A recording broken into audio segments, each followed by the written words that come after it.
他の国の言葉を習得するためには、たくさん単語を覚えなければなりませんよね。しかし時間が経つと、せっかく覚えた単語をほとんど忘れてしまい、がっかりしたことはありませんか？そんな時、自分は語学に向いていないんじゃないのか、頭が悪いんじゃないのか、と思ったことはありませんか？いいんです。単語は忘れてもいいんです。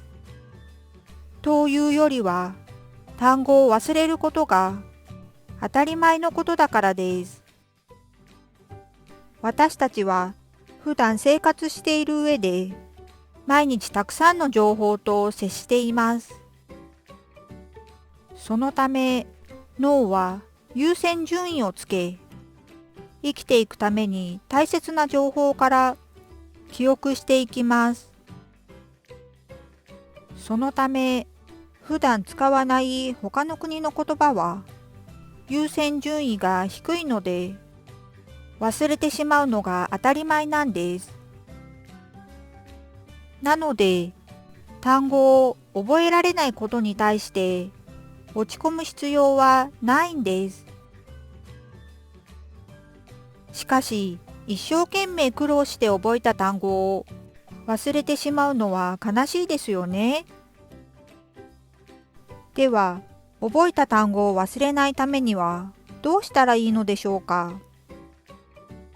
それは、毎日単語を覚えることです。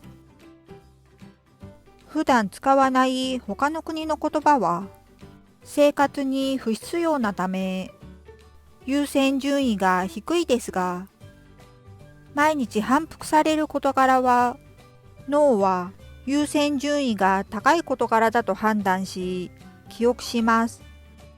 そのため、忘れることを恐れず、単語を覚える作業を1週間毎日コツコツ続ければ、嫌でも1週間後にはその単語を覚えることができます。